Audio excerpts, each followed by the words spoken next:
Start. Para. अध्यक्ष महोदय, शिक्षा के माध्यम के संबंध में इस सदन में कई सदस्यों ने अपने विचार रखे हैं।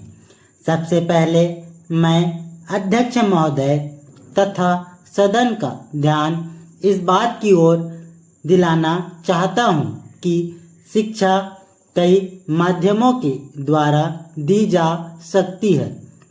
जितनी विचारधाराएं शिक्षा के माध्यम के संबंध में है, चाहे प्रकृति का सौंदर्य हो, चाहे ललित कला हो, चाहे खेलकूद हो, चाहे श्रम हो और चाहे भाषा हो, उन सभी माध्यमों का इस्तेमाल करके हमें अपने विद्यार्थियों को ऐसी शिक्षा प्रदान करनी चाहिए जिससे उनके व्यक्तित्व का चहुमुखी विकास हो सके।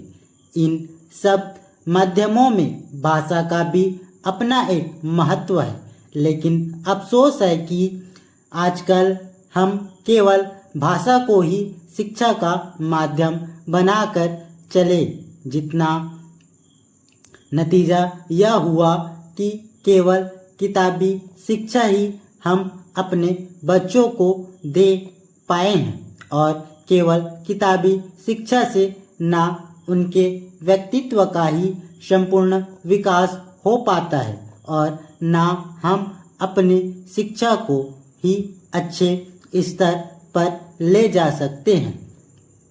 इसलिए मैं निवेदन करना चाहता हूँ कि भाषा के अलावा अन्य जितने माध्यम शिक्षा के हैं, उन सब माध्यमों को हमारी शिक्षा प्रणाली में उचित स्थान दिया जाना चाहिए।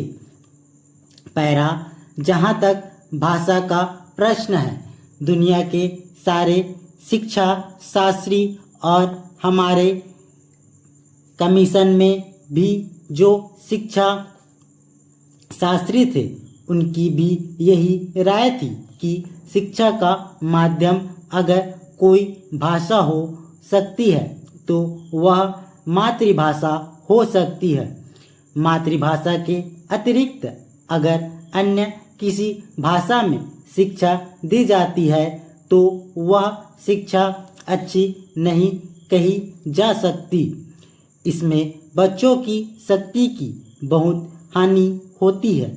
जो शिक्षा हम मातृभाषा के माध्यम से 5 साल में दे सकते हैं, वह दूसरी भाषा के माध्यम से हम 15 साल में भी नहीं दे सकते। यदि यह बच्चे की मातृभाषा नहीं है तो उस भाषा में शिक्षा प्राप्त करने के लिए बच्चे को बहुत अधिक अतिरिक्त मेहनत करनी पड़ेगी तथा अधिक समय भी देना पड़ेगा, जबकि मातृभाषा के माध्यम से वह बहुत कम समय में और बहुत कम मेहनत से शिक्षा प्राप्त कर सकता है। इसलिए आज जो लोग कहते हैं कि शिक्षा का माध्यम अंग्रेजी रखा जाए, वह देश की शिक्षा के बहुत बड़े दुश्मन हैं, क्योंकि मातृभाषा को छोड़कर अगर अंग्रेजी में शिक्षा दी जाती है तो शिक्षा का कभी भी विकास नहीं हो सकता। यदि हम चाहते हैं कि देश के करोड़ों बच्चों को देश के कोने कोने में शिक्षा दी जाए तो केवल मातृभाषा को शिक्षा का माध्यम बनाना होगा।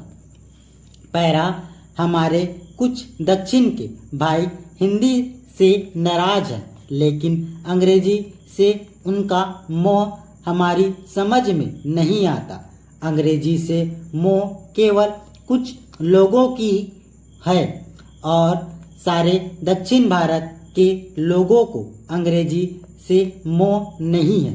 अंग्रेजी से मोह केवल उन्हीं लोगों को है जिन्होंने बहुत पहले अंग्रेजी की शिक्षा प्राप्त की थी, जो आज हमारी सरकारी सेवाओं में ऊंचे पदों पर है। स्टॉप।